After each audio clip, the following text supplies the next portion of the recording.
What's up, YouTube? Bobbles and Ball Cards back with another video. I've seen some of you guys on, so I decided to go ahead and click the start button a few minutes early. I hope you all have had a good Labor Day weekend. It's already Sunday. I thought it was Saturday, and it's already Sunday. But hope you all are doing good out there. If you are tuning in and you haven't, I'm trying to get in the routine of saying this, but if you enjoy the videos, hit the subscribe button, give it a thumbs up, share it with your friends, comment down below. I do like hearing the comments and responding and hearing people's opinions and everything, but before I get into everything, what is up, PJ, James, Sean? I hope you guys are doing well. So anyway, I've been meaning to go. I want to go live at least once a week, maybe more, like we used to. I used to go live every single night. I've been trying to do more regular videos for you guys, just talking about different things. I don't know, like, if people have figured it out yet, but anyway, I decided to go live tonight because several people were like commenting on a post I made in the Facebook group. I don't know how many messages I got. I got several messages that led up to me making the post, and then I got messages after making the post. I even got a text message from Platinum. They were concerned. They were like, "What's going on?" So I was like, you know what? Let me just get on and explain everything, because I guess sometimes text is taken out of context, whether it be a post or whatever. So that's what I want to start with. First of all, everybody, Seth, I know you reached out in a message and asked about a video that had emerged or whatever. What it is, JD had made 2 videos. They were very good videos. He did a part 1 asking people to comment, and then he did a follow-up part 2 speaking on the comments. So, his video was about what the people had said. And one of the main comments was from our wonderful group member, Refractor Jones. And Refractor had made a comment on there that is honestly something from probably 2 months ago, I think, that he's been passionate about. And so people seen that and then thought that, like, he was mad or something, I don't know, and started messaging me. So then I posted a comment in the group, and then, I had replied to Sean's reply on it, and then Refractor commented, and me and him were just talking back and forth. Guys, first and foremost, there is no drama. None. Zero, zilch, nada between me and Refractor Jones. None. So if it was taken in that aspect, please don't ever get that twisted. I in fact just talked to him on the phone Friday for a good while.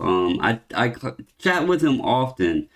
So to give a little bit of the background, and this wasn't the first time this happened, and Refractor, he's not going to be on tonight. He is dealing with something that is way more important than cardboard. Prayers go out to him. But I wanted to get on here and discuss it. And I can tell you, if anybody has any questions of anything I say, you can reach out to him and he will confirm. But PJ, who is in the chat, his son had sent a card. It was I believe it was a 2007 Bowman Chrome, Jamal Lord for his son. The card originally came encased, or, in like a snap fit case, or old school one touch is what we'll call it. and they looked very similar to a regular refractor from Bowman Chrome. I don't want to get things twisted, but one of them was numbered, the other was not. Anyway, we sent the card in, and it came back, and it wasn't graded. It said, do not, cannot grade. Okay? First off, this wasn't the first time that's ever happened to us. But anyway, so obviously, by his name, Refractor Jones is very passionate about refractors. Now, I made a mistake, and I put a post in the group speaking on why I thought maybe they didn't grade the card. That was my fault, because it may have came across as the reason they didn't grade it, and it was more of me just looking into some things and giving a possible opinion on why it happened. No one from SGC ever told me why it didn't. That was just my thought process of what could have potentially happened, okay? So that was my mistake right there. Anyway, as PJ in the chat can confirm, I told him, PJ, if your son wants to send it back, we will be more than willing to send it back and, mark it down, whatever, on the card saver. I'll let them know it's coming back. Whatever we have to do, we'll get it slabbed up for him. They don't charge if there is a do not cannot grade. They do not charge for it, so PJ was not charged. And like I said, this has happened before. Now, Refractor, I'll be honest, outside of him being passionate about refractors, he's passionate about kids in the hobby. Knowing that this was a card that PJ's son was sending in and excited about, it was disappointing that his son's card didn't get graded, especially for a kid sending it in. The excitement was there, the anticipation was built up, and, then it came back and it didn't get graded. So that's where Refractor's messages came across, and he made comments that he wishes, there's several people out there that companies could reach out to. And he wishes in situations like that, if they aren't familiar or, don't have enough education on a particular product, there's people out there that they could reach out to. Now, I want to say I have spoken with SGC regarding Refractor Jones offering, if they ever need a question or something like that, that he would be more than willing to help them. The man has a wealth of knowledge. Does everybody know everything? No. None of us do. Refractor knows a hell of a lot, but I'm sure he would even admit he doesn't know everything. So I have told them about that. They were very appreciative of it. I'll also say they are very accepting if they do send a card back that is legitimate and that should be graded. If you write context and send it back in, I'm not going to say it's going to happen every time, but like the card that I showed in the last video showing thicknesses of the slabs, that was a Bryce Harper Bowman Chrome buyback auto. It's numbered out of 100. They sent it back, and it was a do not, cannot grade. I asked about it. Said they would look into it. And then if y'all remember from the preview, I did it in a preview. I wrote on the card saver exactly what the card was.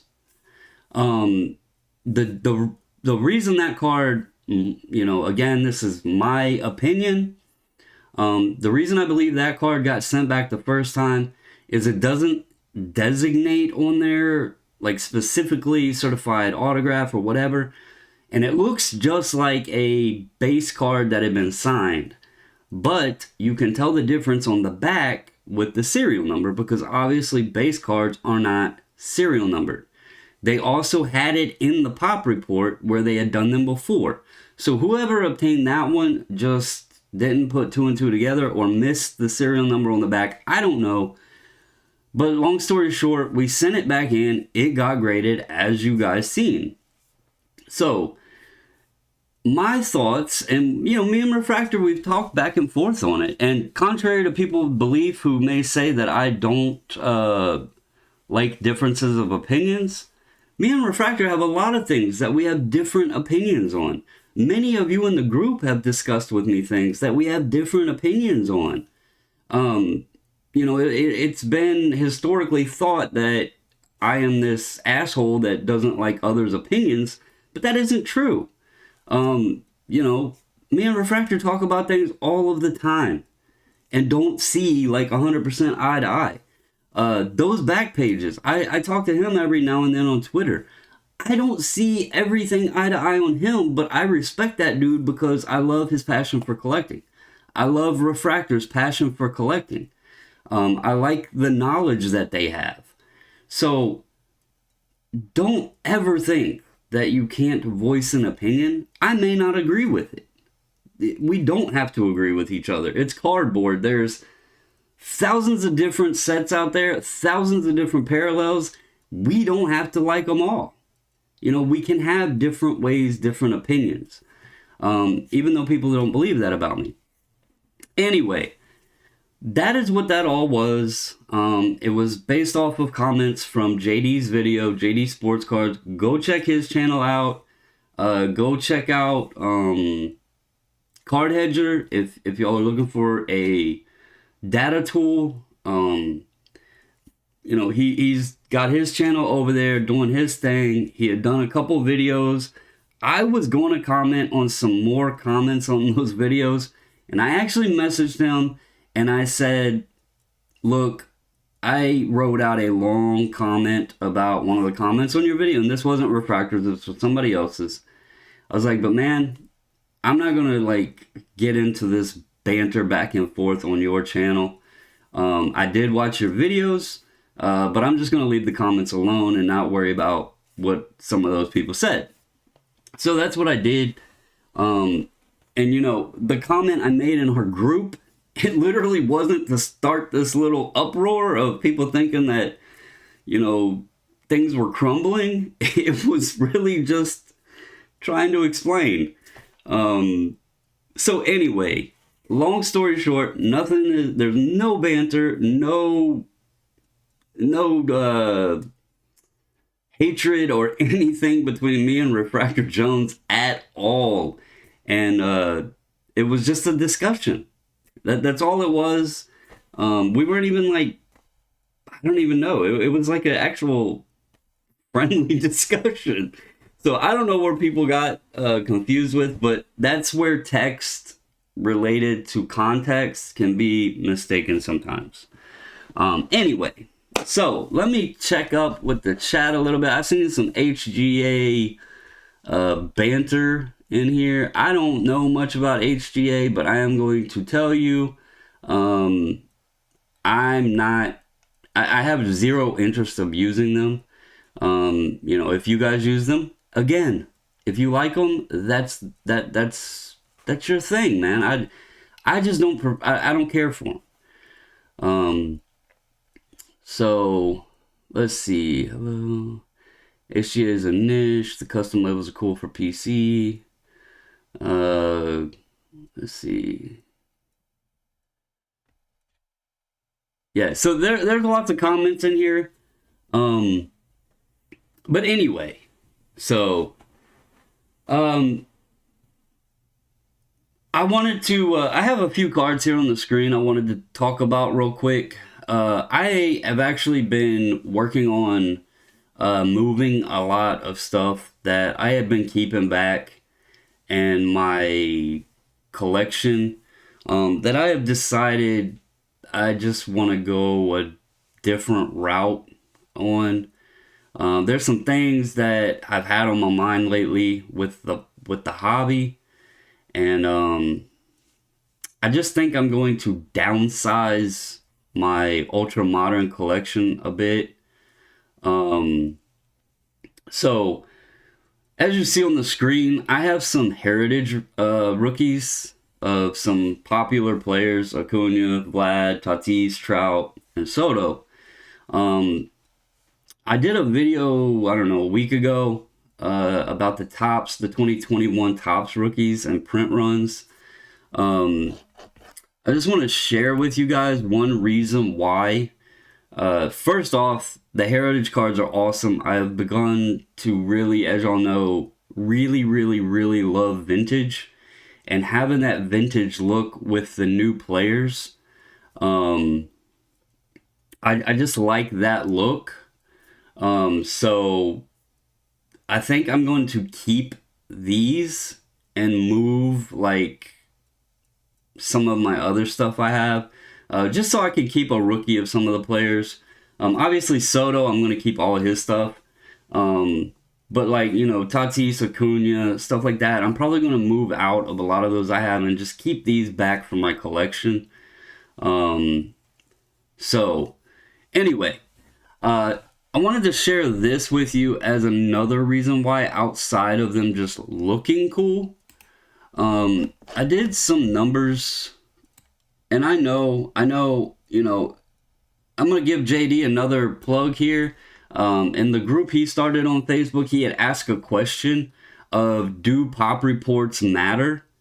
And I'm going to tell you, I don't really think so. I think they're important, but I think they're so misconstrued and inaccurate, and, you know, people crack and resend and everything else. They're just not accurate. So I pulled this up kind of as an example to also show why pops aren't exactly that important. We always talk about collect the lower pop card. But if you look here, these are just three of them. I pulled up Soto, Acuna, and Tatis. And I did the PSA pops because those three guys, most of them, well, I shouldn't say most of them, but a ton of them should be through, you know, PSA by now. And right here, I have the heritage pops. You can see all three of them guys, they're all under 10,000 total population. The 10s are mostly in, well, Acuna and Soto are in that 5,500 to 6,500 range on 10s. And then Tatis has just under 2,000 10s.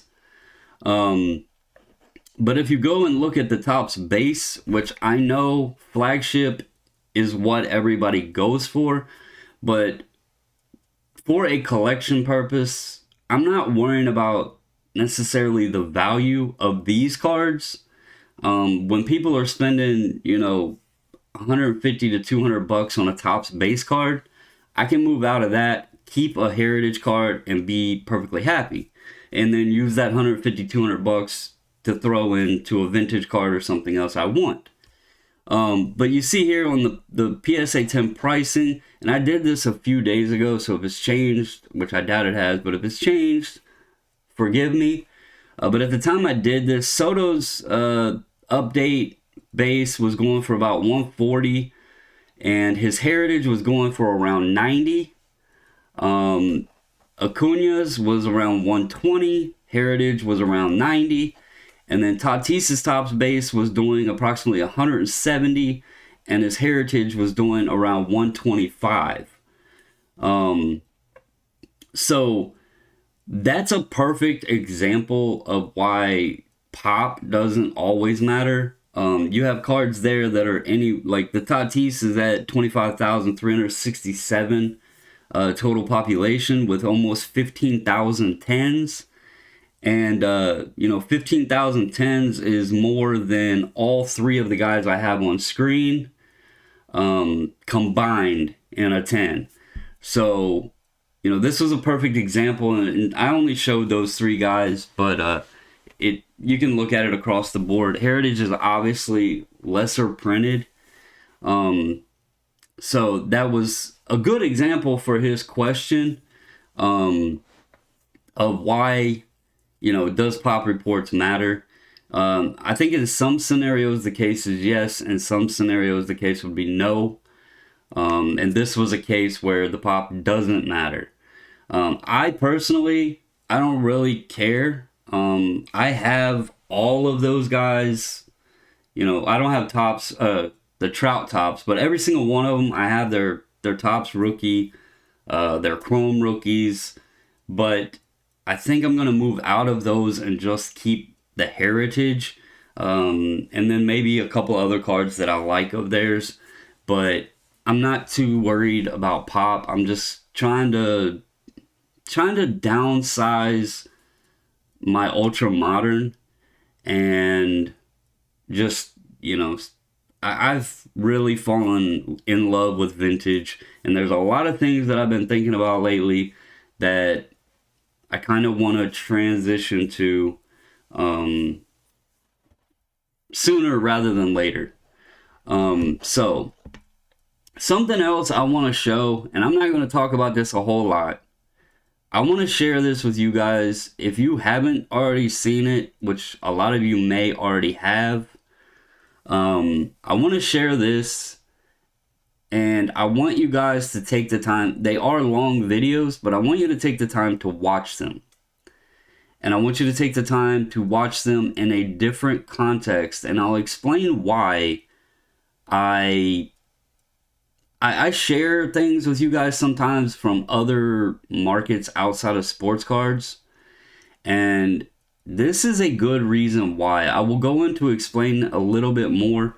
But the first one is, I want you to go to Carl Yost's channel and watch this video right here. It's 52 minutes long. As you can see, it has 1 million views in the past week. Listen to this video, but think of it outside of just specifically video games.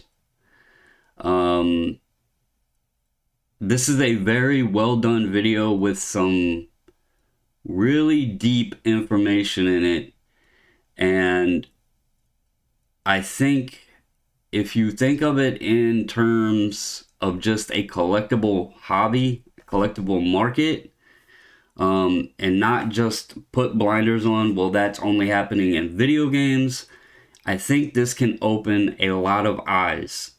And then the follow-up video from that one, this one's 2 hours long, but if you go to Get the Greg Games, he just did this video 3 days ago. And he actually does a 2 hour long interview with Carl, discussing parts of his video.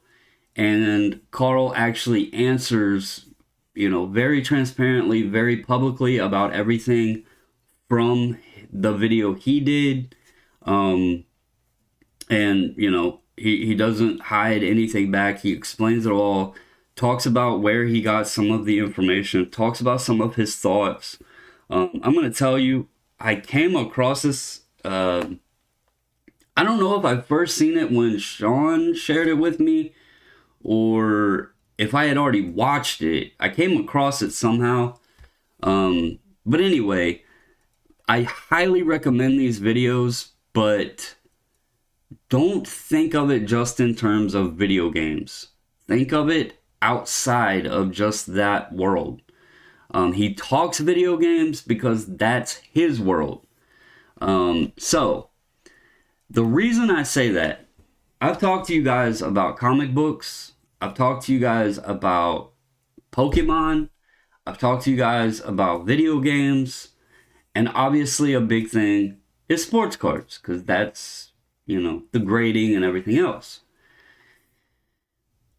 Something I have learned watching the Pokemon channels, watching the comic book channels, and watching the video game channels versus watching sports card channels is a lot of your popular channels, your favorited channels in the comics, in the Pokemon, and in the video games, those people are passionate collectors.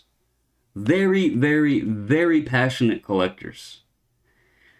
And when you see people speaking out in the sense, and you'll see what I'm talking about, of the way, you know, Carl did that video and calling out manipulation in this in their hobby, that's not stuff you really see in sports cards. You don't see big time channels that are investors. They're not going to say that was a fraudulent sale or that was a manipulated sale. They want that attention because that drives more interest to sports cards. It drives more interest to their channel, which causes, you know, brings more revenue to their channel. They are about the money. People came into sports cards from hearing about how much money they can make off of it. People buy all of the retail wax so they can sell it for 2x, 3x, so they can make the money off of it. I have really, really, really been noticing a lot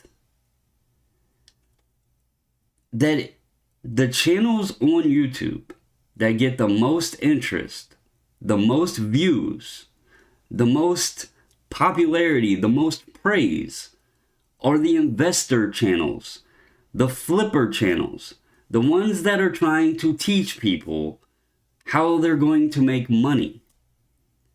I've even noticed it with my own channel. If I do a video showing numbers of how you can grade a card and double your money, that video will get views. But if I do a video sharing my collection or a mail day or hell, opening wax with my daughter on my birthday, nobody cares. I've looked back, you know, some of you that have been around for a while, especially watching YouTube and sports card YouTube, you're going to know that those back pages before the hobby boom was one of the most spoken on YouTube channels out there. People called him the cardboard Yoda. You know, he had so much respect, so much interest. And since then, I've noticed on his channel, it's almost like there's less interest. And I don't get that. You know, Elite Co, he has, you know, a good subscriber base, and people watch his return videos and stuff because that's what people are interested in. But he doesn't talk about like how people can make money really.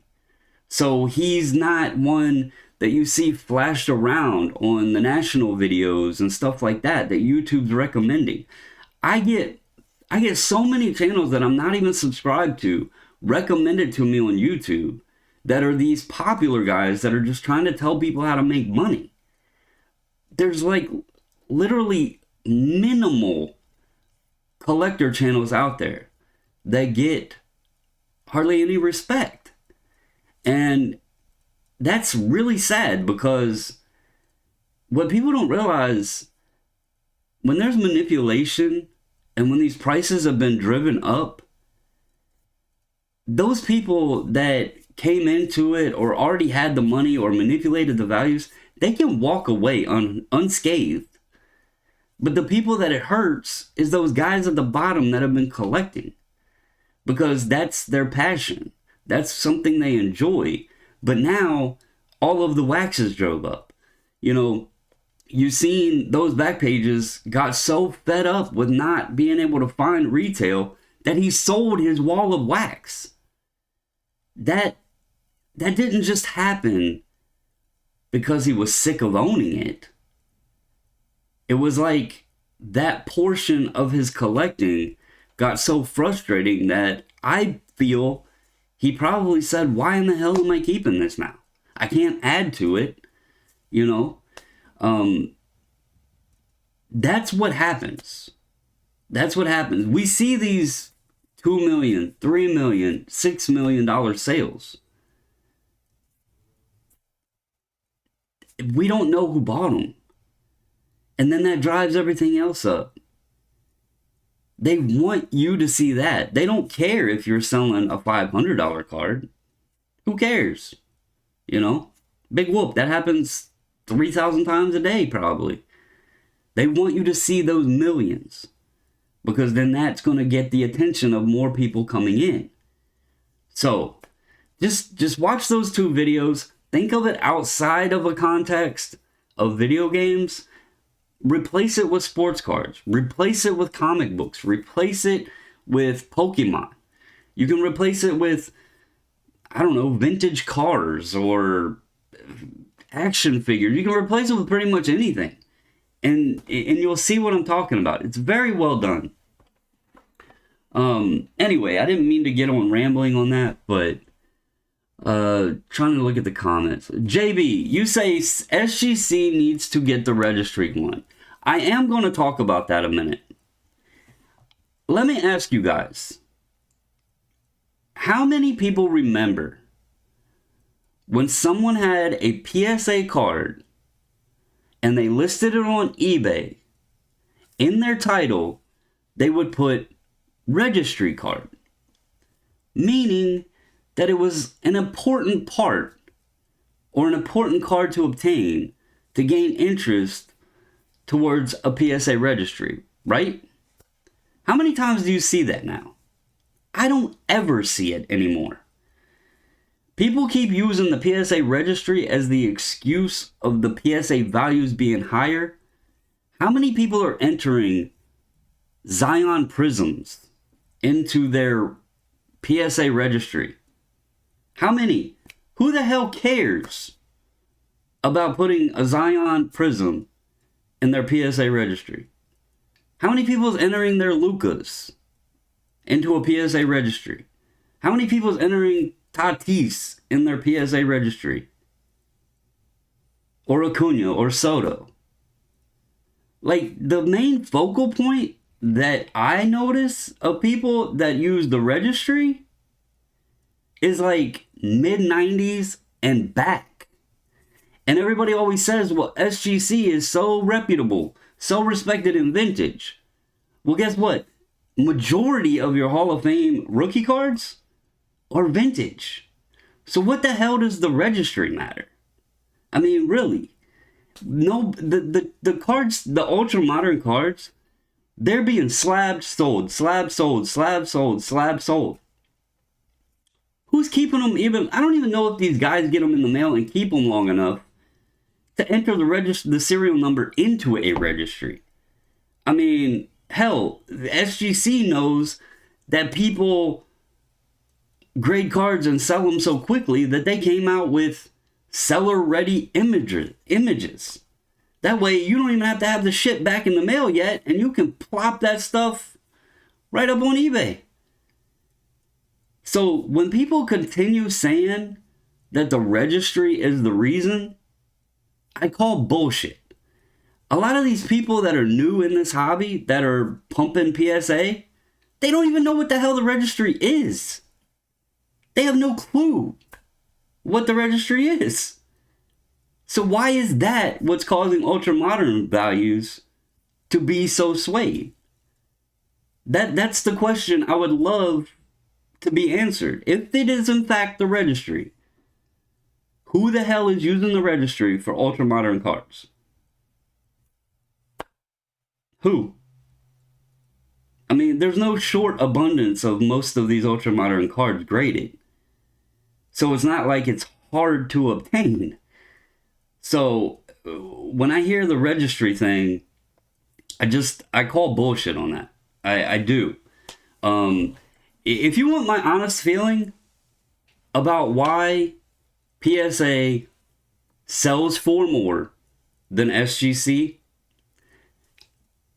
you could somewhat say brand. Somewhat. But I say it's because, and I'm going to be honest, and this isn't to knock anyone out there, but human nature is to do things in the easiest way possible, right? All of these little graphing tools that became popular when the card boom came up, well, PSA used to have the cheapest bulk pricing out there. SGC didn't make theirs known. BGS's was expensive, and PSA was cheap. Okay, that's why PSA interested me in the first place, because it was cheaper to grade. But then I found out how long it took, and that immediately turned me off. So they have a lot more cards graded, no doubt about it, which means a lot more transactions, which means a lot more data that's thrown into that graphing tool. What does that do? That makes it easier for people to throw it up on their screen, talk about it. Once again, a topic I was talking earlier, these investor channels that all the newbies come to watch and praise like they are cardboard kings, and they're showing their graphs, and they're showing PSA. Because that's the easy data to find. That's the easy data to find. And everybody wants to do this shit the easy way. You know, let's just be realistic. Everybody wants it the easy way. There's so many people in this now that just want to know, how can I make money? How can I make the quickest, fastest dollar? It's not really about collecting much anymore. You have collectors out there. But I seriously feel the flipper investor game is larger than the collector game. I just do. And the more these newbies come on, flip on YouTube, go to the channels that have the highest, subscribers and views and this, that, and the other, they obviously know what they're talking about, but the only thing they talk about is PSA. I said it, I think it was Friday. I was watching, what is that video Jeff Wilson, sports card investor, does with his sister? The forecast or whatever, where it's buy, sell, hold. I questioned, why does the man sit there and say, we're going to base this on raw value because there's not many of this card graded? And he was talking, if I remember correctly, he was specifically talking about Anthony Edwards Prism base. That was one of the cards he talked about. And he came out and he said, well, we're going to use raw values because there's not many graded. Well, if you do a little research, there's plenty of them graded. Maybe not thousands upon thousands, but there are several out there graded. He goes down to Boca. He does a tour of SGC. He throws out, hey, we're doing group submissions for SGC. But then when it comes time to do his video, well, it's not in his market movers tool. So he doesn't talk about it. He just omits them as even existing because it's not in his tool. God forbid the dude goes on 130 point and pulls up values like I used to do. I used to sit here and pull up values for you guys. I would make my own graphs, would show y'all data, whatever. God forbid he does that. Guess what is in this tool? Raw values. So he chooses to talk about the raw value. What does that tell people? Oh, well, it's PSA or bust. And then he makes the comment, I'm sure this will change when PSA and BGS reopen. Well, what about the ones that are already graded there, Jeff? Where the hell are those at? Are those just non-existent? Because I hate to tell him, BGS all you may be, but an Anthony Edwards Prism and a BGS is going to sell more current market value, the way things have trended, an SGC is going to sell for more than a BGS. So let BGS reopen.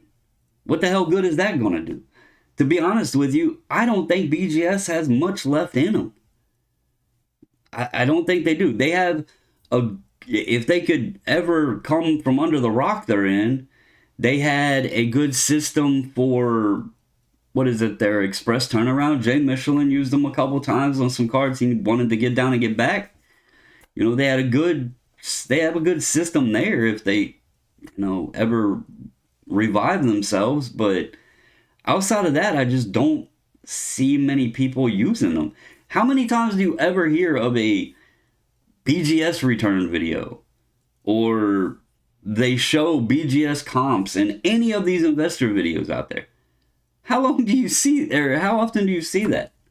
I never see it. So anyway, that's just my thoughts on that.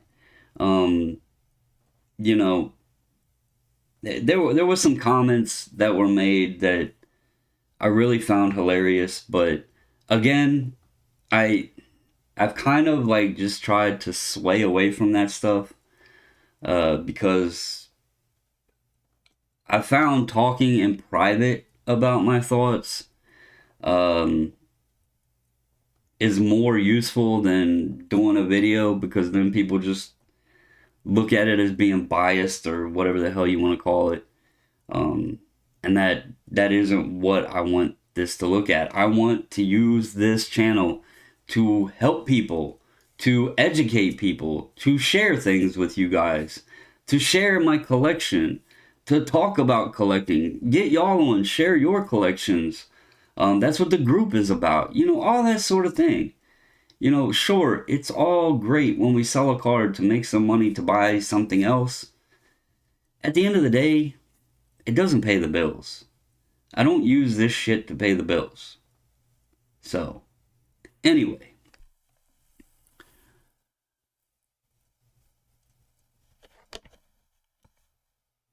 Natsman said he has provided style info to SC to be reported, and they would not add it to their database because it was a SGC slab outsold PSA. Yeah, I don't doubt that, Natsman. That was another thing I mentioned. I was looking. I have the app. I don't have Market Movers, but I do have the app, and so I went on the app and I noticed Lewis Robert. This is the Chrome, but I was looking at the Topps base, Lewis Robert, and was trying to see. It had him near the front. I think it was like 8th or something, trending or whatever. So I wanted to see what values were, and I noticed the SGC 10. It didn't have a sale shown for like 2 weeks or over 2 weeks or something like that. So I went on 130 point because I was like, that doesn't make any sense. If he's trending, I know there's plenty of SGC Topps base Lewis Robert out there. And sure enough, I went on 130 point and there was sales that just weren't shown. But yet the PSA sales were updated as of that day. And that's something, that you got to look at. It's clear. I don't know if he just doesn't want to pay to pull that data, so he doesn't do it as often. I don't know. But it's clear that people just focus more on the one slab. And it is what it is. It's beating a dead horse. It just is. It's a topic that I've talked about for a year and a half, over a year and a half. And, I've also noticed the more popular a channel gets, the more people might believe them. So I've just kind of sat back a little bit. I posted a comment on a Retro Hoops video from like last week. He did a video, same thing I had just did a couple months prior.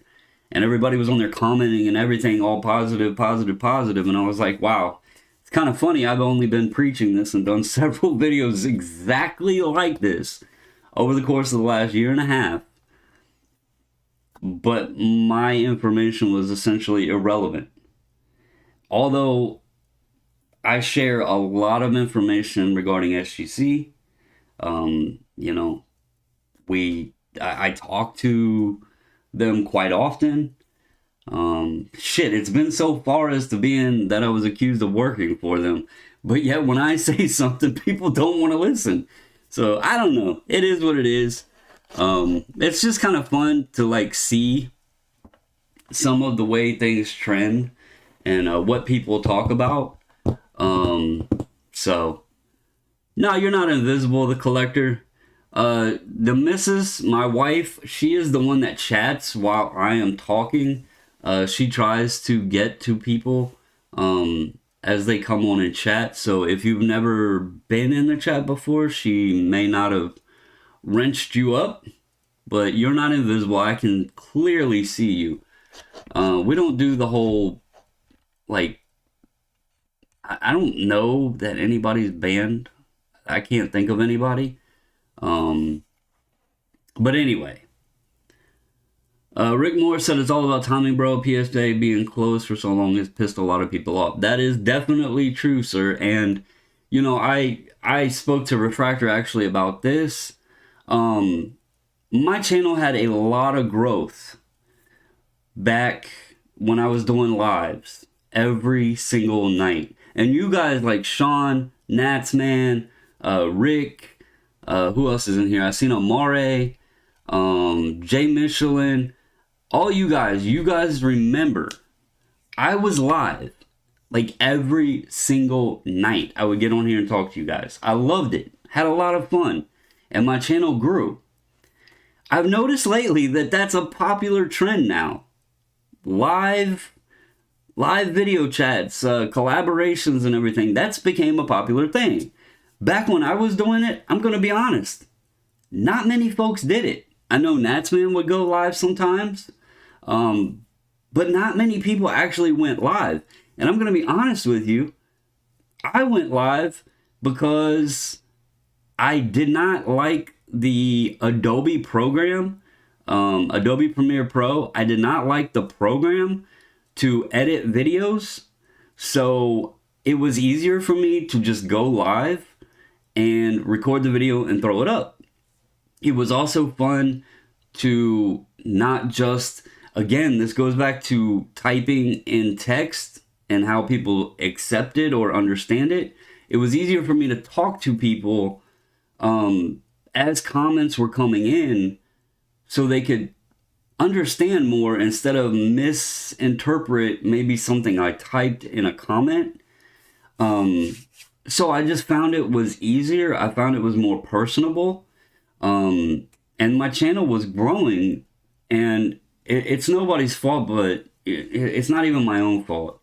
As y'all that have been around for a long time, when my grandmother got sick, I kind of focused elsewhere. I stopped. You know, I took and spent the time with her, and then after I lost her, you know, I kind of needed time. I tried to get back on every so often to keep things kind of flowing, but I just didn't have it in me to get on every night. And, you know, then obviously sports came back. I knew people wanted to watch sports. Other channels started doing lives. You know, the grading, we were paused from doing bulk submissions. So people really lost interest with my information because SGC wasn't, you know, they were paused. They were trying to get the backlog knocked out. So Sean's exactly right. It was more timing. And then obviously earlier this year when they opened back up and I had pricing information and, you know, bulk sub information and all of that, it kind of grew again. And I've, you know, work, the subs, kids, life, everything. I've been trying to get back into doing more videos. If y'all would like for me to go live more again, I'll be happy to do that. I know people before said that they would like things scheduled. So do me a favor. Everybody that is in the Facebook group, post what you prefer. Post, would you rather have live videos, multiple times a week, or would you rather have recorded videos? And if you would rather have recorded, do you want me to upload them in the morning, in the middle of the day, in the evening? Post some stuff that you would like for me to discuss, talk about. Post questions you may have. I love talking with you guys about things. I would love to get more people on. Hell, talk with some of the other channels that you guys may like, and just about whatever. So James said, "Isn't this live?" Yeah, it's live, man. I am live. Rick Moore said he loves the lives. PJ said, "We are all big fans here. You both bend over triple backwards for me and my children." Marvelous Pax, what is up, Marvelous? SGC is creeping up and closing in on the manipulation more and more as general public gets sick of PSA and their horrible customer service or lack thereof. Stick with it, my friend. Don't let the influencers get you down. No, I'm not letting anybody get me down. Not me personally. It's a broad spectrum of what I feel is happening out there and what happens out there. Trust me, tides can shift at any moment. We all know that. Hey, Marvelous, do me a favor. Do you mind if I share the message that you messaged me on Instagram? If you don't mind, do a thumbs up. If you don't want me to share it, do a thumbs down. Let me know, because I have not shared that publicly because I don't know full details or information. So if I mention it, and people had questions, you could maybe tune them into more of what it is. I haven't shared it because I didn't know details or anything, so I didn't want to throw it out there without knowing more. But if y'all have any questions, Marvelous is in the chat. So he messaged me towards the end of last week. He said it's okay to share. He messaged me privately on Instagram later. I think it was Thursday last week, and it was regarding PSA. And supposedly from what I gathered in his comment, he said he has a friend that works for PSA, and his friend told him that currently their production or numbers they're getting out is slowing way down. Now, you've kind of seen some of that probably with Retro Hoops. I don't know if any of this is related, but he said that currently PSA is under investigation, and there are heavy audits being done through all of their processes due to, if I understood correctly, a class action lawsuit, and the Better Business Bureau is there auditing everything. So his friend told him that things are really slow right now. I have not noticed if Retro has posted his newest video with the weekly times or weekly production, but I was really curious if that would reflect what Marvelous was told and he shared with me. And I hadn't wanted to share it. Now that he's in here, if anybody has any questions on it in the chat, he can answer more. I didn't say anything because I don't ever like saying stuff unless I actually specifically know what the hell I'm talking about. Or at least somewhat know what I'm talking about. And I didn't want people start questioning me and me be like, I don't know, it just the message I got. So he is in the chat. Again, that was what was relayed to me from him. And I've been curious to see if it reflects that on Retro's numbers that he shares. So, anyway,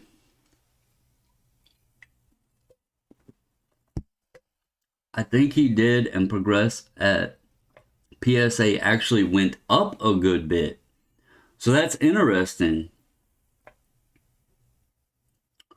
PSA is being sued. Dude that filed the lawsuit was on Retro Hoop's channel. Natsman, is that the same guy that submitted the Topps Chrome Kobe Bryant refractor? Because I do know that I was trying to find information on it after he messaged me. I do know there was some class action lawsuit out there. A guy had a Kobe Bryant Topps Chrome refractor that apparently was pack pulled and kept in a safe, from the way I understood it, was in pristine condition. He had requested to submit it and wait while the card was being graded, and they refused to allow him to do that. They assured him that they would take it immediately to a top grader and that it would be in quote-unquote good hands. When he got the card back, I don't know specifically what the grade it got, but there was noticeable damage that had happened to the card. And obviously, it did not grade out anywhere near what he felt it would. And so he is concerned of whether that card was replaced or if it was damaged in their possession. And so he had filed a class action lawsuit because the estimated value of that card is $1.8 million. I have not seen what Natsman talked about of the guy being on Retro's video. I actually found this information. Let me see if I can find it real quick. And I can share it with you guys, because I found it right on the internet. Let's see, class action lawsuit. Oh, yep, right here, Business Wire. Here. So it's right here. According to the complaint, Jackson stored the card in a safe, making sure that virtually no one would touch or handle the card. It alleges that in January 2021, Jackson left the card with a PSA rep who told Jackson that the card would be taken directly to a top grader and was in good hands. The lawsuit claims that when the card was returned later that day, Jackson noticed a defect on the card that was not there prior to giving it to PSA representative. Jackson's lawsuit alleges that PSA damaged his Kobe card or that it was substituted with an inferior card. He has requested a jury trial and seeks recovery for the value of the card. It says right here, notably in recent months, a different Kobe Topps Chrome refractor sold for nearly $1.8 million.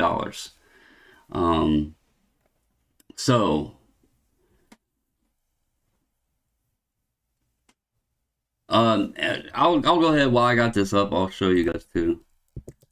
So when Marvelous messaged me, let's see, PSA.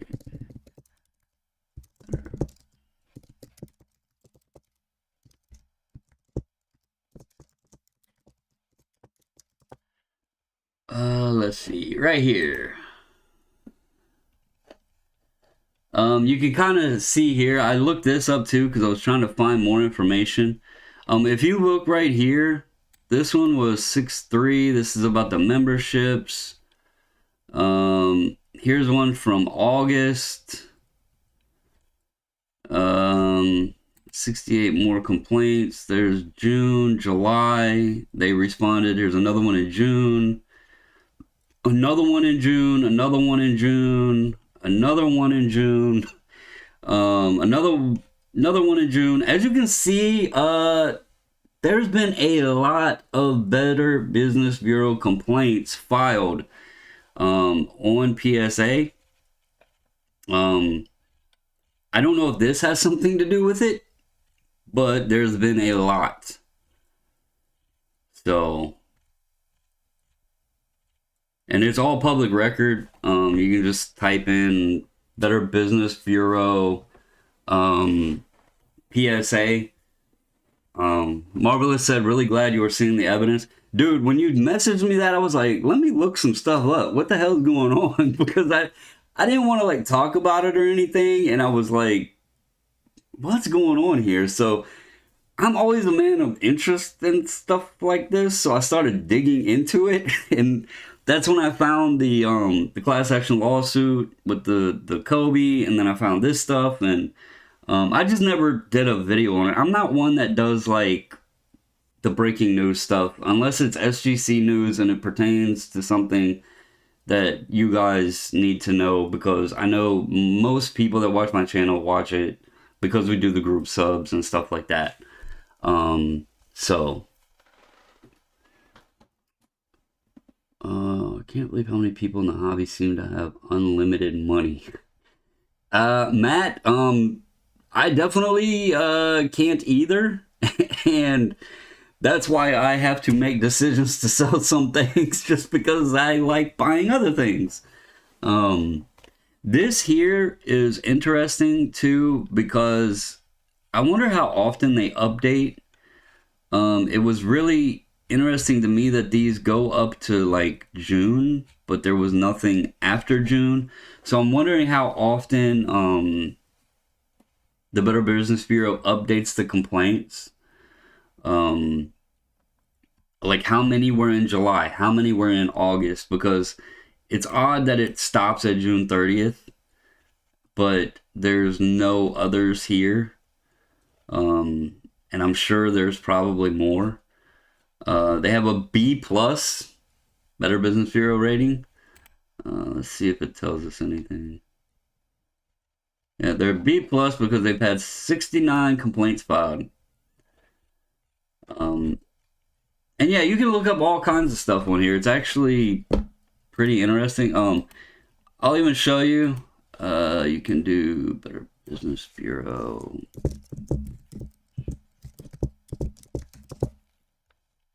So here is SGC.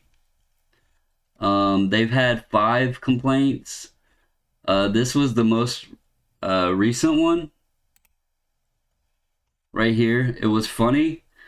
This guy, this one had me cracking up. So, this guy filed a complaint with the Better Business Bureau because he submitted a T206 Honest Wagner. And they sent it back as counterfeit. And his argument was, I didn't pay for your opinion on whether it was authentic. I paid for you to grade it. So he sent the T206 Wagner. They sent it back, said it was fake. And he's arguing, you know, to redo the service properly, encase the card, and label it authentic, as it should be. He's telling the company that it's authentic. He knows it's authentic. And SGC's response was, this customer's card is clearly a counterfeit example of the T206 Honest Wagner. That one had me really funny. Oh, right here, the customer's response after they made this response. They did not accept the response from the business. I paid for a grading service, not their opinion. So, that one was kind of humorous because he obviously doesn't know that grading is an opinion. So he paid for an opinion and didn't like the opinion. He has an authentic T206 Honest Wagner, and he went to the Better Business Bureau because they said it was counterfeit. So I thought that was pretty interesting. But yeah. Funny stuff, guys. Funny stuff.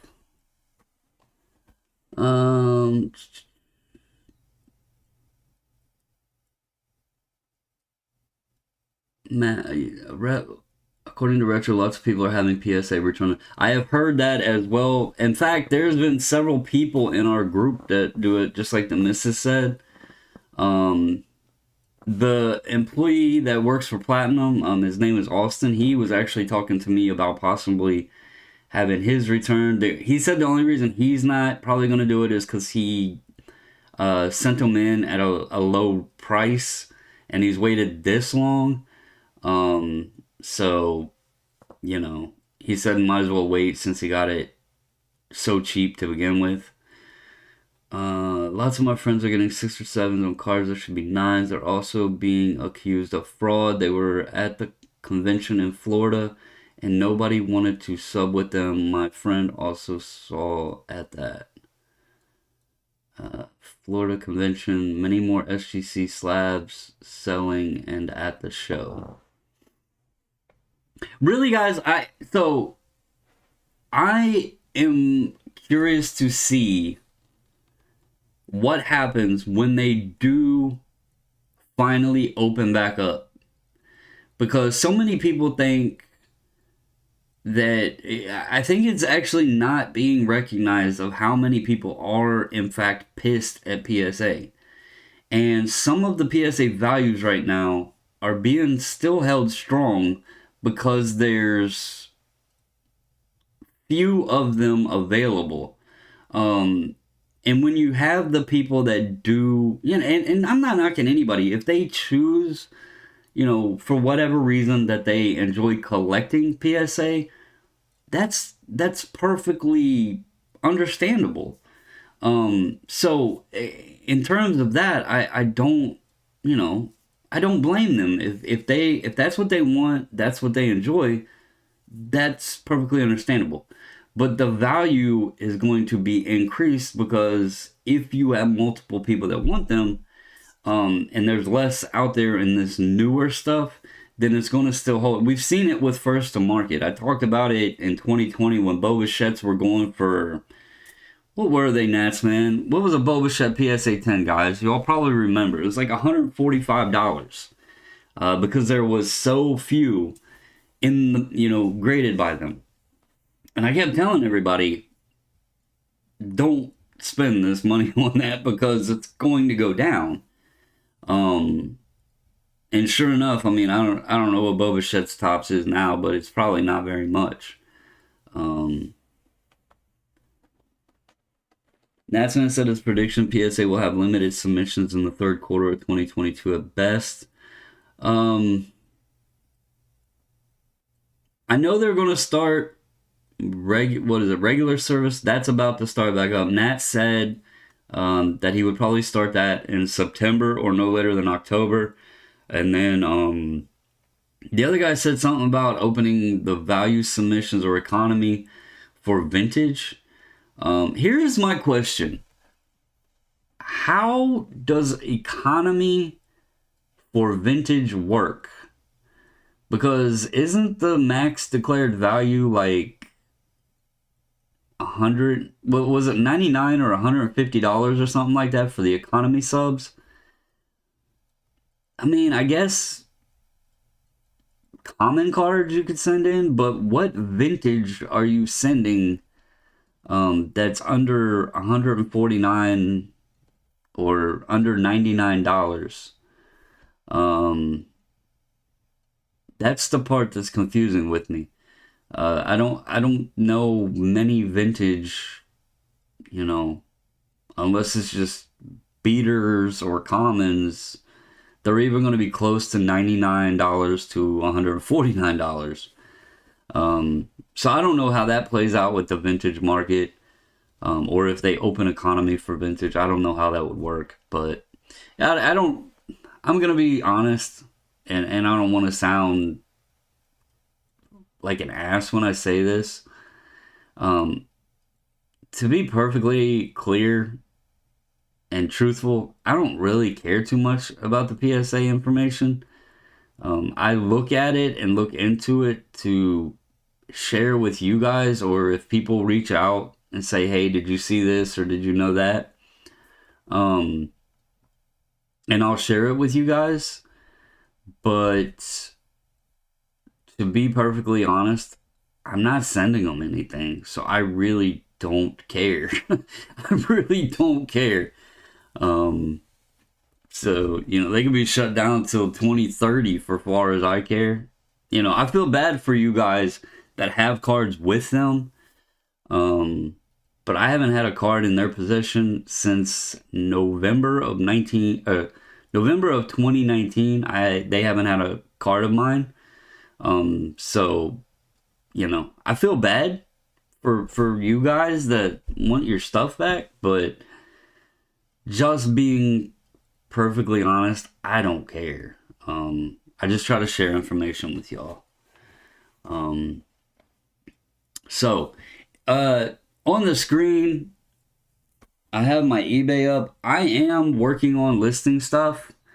There will be, I want to make it clear, there's going to be raw and there will be graded. The raw cards, if there is a noticed defect, I will notate it. No, it wasn't 2018. It was 2019. How the hell did we get a 2018 Tatis? Tatis' rookie was 2019. That was the last time we ever sent him anything. Anyway, it's like 2018. No, it was 2019. I'm putting cards on eBay. There's going to be raw. There's going to be graded. If there's a raw card listed and a noticeable defect, I will mention it. Don't think I'm just putting stuff up because it's not gradable. I'll show you guys. So I've listed these. This also is not the one I cracked. I will show you. This was the Tatis I cracked out that I showed the flip for the other night. I did not throw that up on eBay. I just kept that over there in my raw stuff. So I put this Tatis up. Here's a flawless 3-color game use patch Gino, a Baker, Don Russ rookie, a Jared Walsh foil board. Just so y'all can kind of see on camera. This stuff isn't like, cherry picked and shit. It's just, I have so much stuff. I can't grade everything.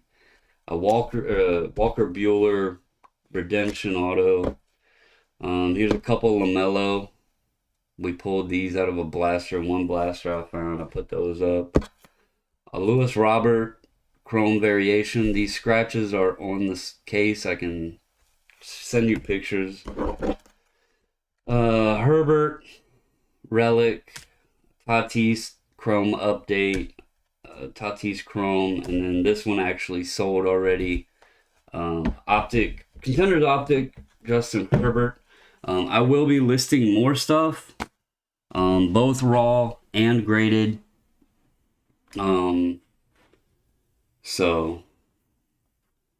But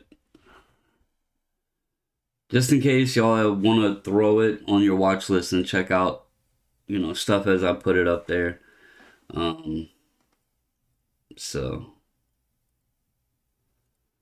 But let's see here. Man, I want to say for just being last minute and talking earlier about start going live and stuff again. I appreciate y'all, man. I know not many people are going to watch like an hour-long live if I did it every night or whatever. I know like Sean has schoolwork he has to do because he's a teacher, and Seth is a teacher, and Nats man, he has to get his beauty rest down in the #Dirty South, and so I know some guys y'all can't get on every night and everything, but this is always fun when we get on here and talk. I'll still try to do some regular videos and stuff, but maybe we can get back to more of the lives and everything else. Matt said, did people know how backed up at PSA and BGS were before the shutdowns?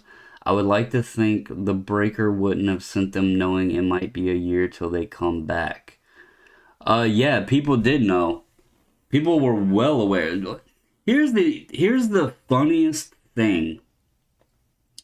PSA being backed up, it's not a new thing.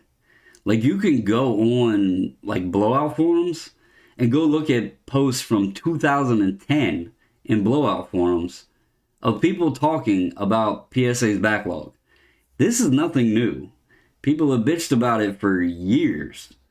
What happened and what really kicked their butt was that strategic, and I still say it was intentional, that strategic announcement that prices were going up, and they gave people 2 weeks to get as many cards to them as they could.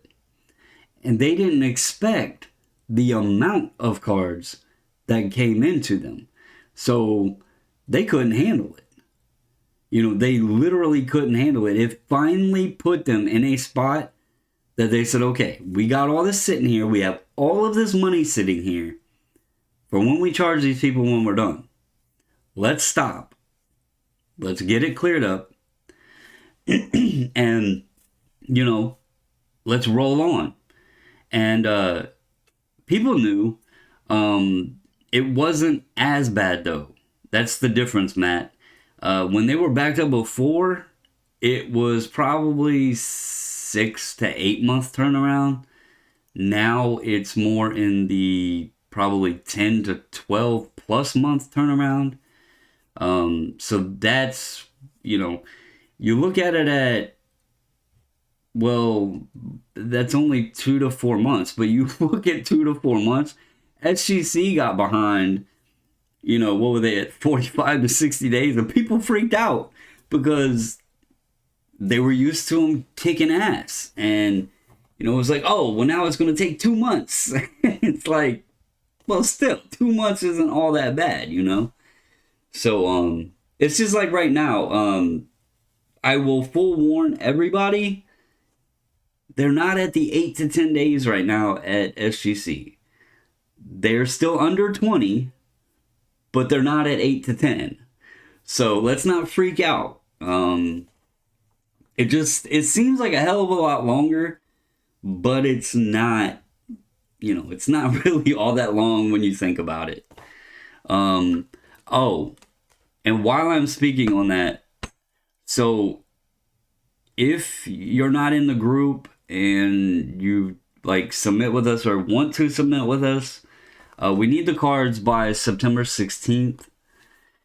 This submission this month could be a bit tricky.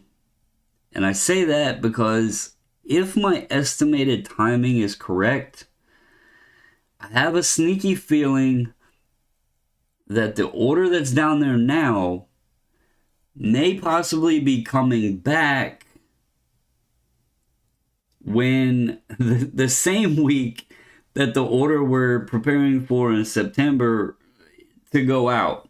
So if that happens, I'm going to have to figure out how I'm going to swing doing a preview and a grade reveal all in the same time frame. So we might have a long ass day of YouTube doing previews and reveals if that happens. But guys, we were going to do our best to get it done and get everything back out to you guys and ready to go back down to them. It's going to be crazy because we've never had it actually happen where they cross like that. But we'll figure it out. We'll get it done. Just be prepared. Y'all might want to buy some extra popcorn. Because that could be a pretty long day. But yeah. Does anybody got any questions before I hop off here? I do appreciate all of you. We've been rolling for over an hour now, and it seems like I just hit start streaming.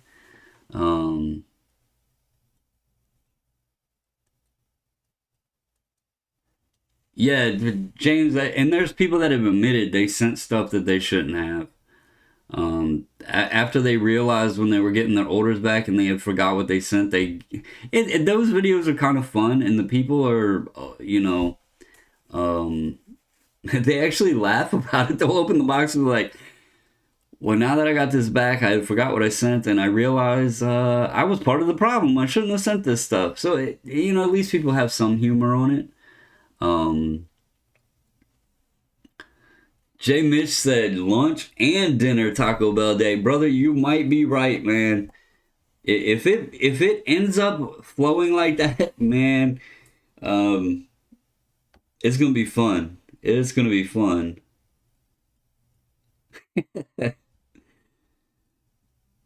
But the biggest trick's gonna be the packaging.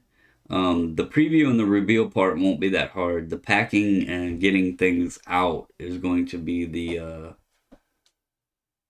biggest challenge. Mari said he sent an order in last week, a lot thicker card, so he's interested to see how it turns out. From what I've been noticing, Mari, I don't know what you're sending. I will say, I believe it's 180 point. It's either 160 or 180 is the thickest they can do.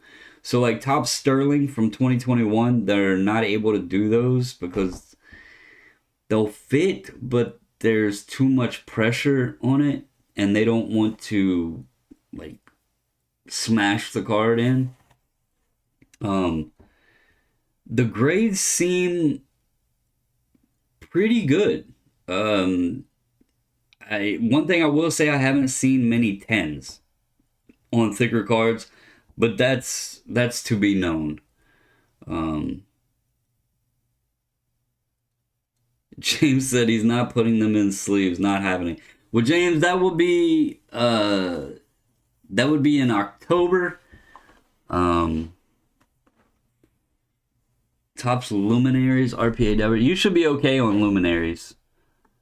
I think that card stock's like 130. So, well, damn, everybody said they went on my eBay and was buying. Hey, I thank you guys.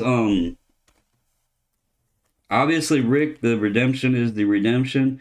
Hey, Rick, if you're still on, text me and let me know if you want me to ship this. Well, I have to ship it. Never mind. I was gonna say I could just scratch the damn code and text it to you, but I gotta do shipping on eBay. So there is the Baker SCA. This is the one that you will be getting.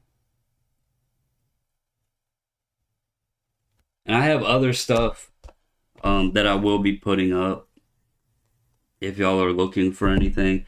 And as you see, I try to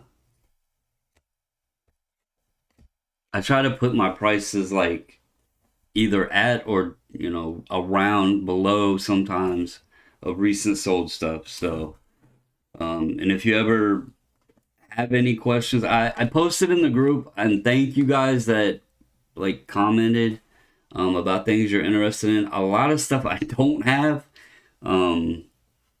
Obviously I don't sell a lot of vintage. If I have some extras of stuff, I don't mind getting rid of it, but I don't really sell my vintage. So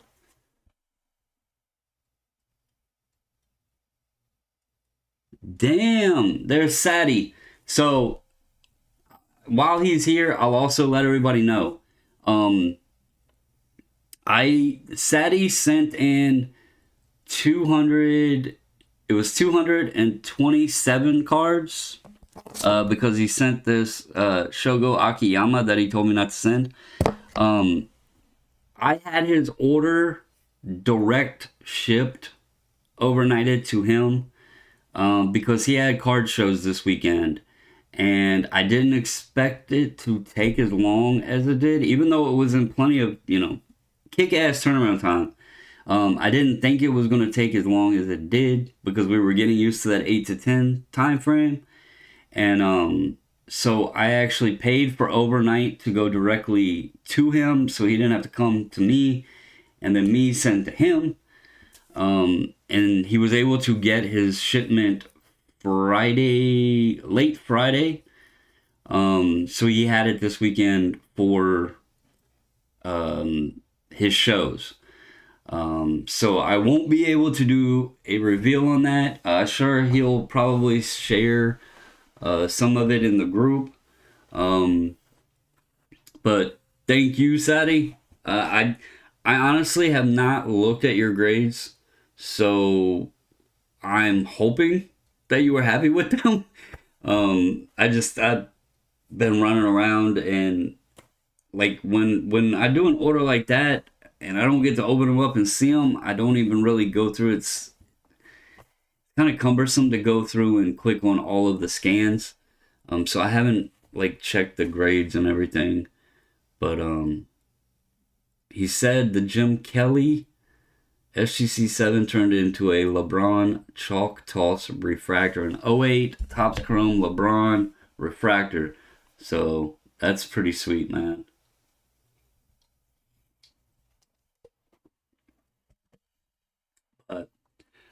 Alright, guys, we're about to hit that hour and 30-minute mark. I'm gonna go ahead and hop off for the night. Post in the group. Let me know some stuff y'all like to talk about. I don't care what it is. Collecting, whatever.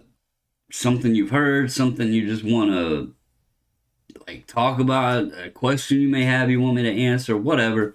Throw it up. If anybody ever wants to hop on and do a live with me, I can fire up StreamYard. I just never do it because most people, I post up. Does anybody want to come on? I know it's kind of rough last minute, but if y'all ever want to, hit me up and we can, we can work something out. Bro, keep your shogies. I actually found a Chrome Shogi Auto. So you keep your shogies, please. I still have one to send back to you. So I still have it here. I still have it right here. But anyway, guys, I hope y'all have a great night. Enjoy your Labor Day Monday. I wanted to just clarify everything. Go back to the beginning of the video. No harms. No hatred, no nothing, man. It was just words that weren't contextually, I guess, read. It came across the wrong way. So everybody, thank you all for getting on. This is always fun. Appreciate all of you. And as always, stay safe, stay healthy, and until the next video, I'm out, guys.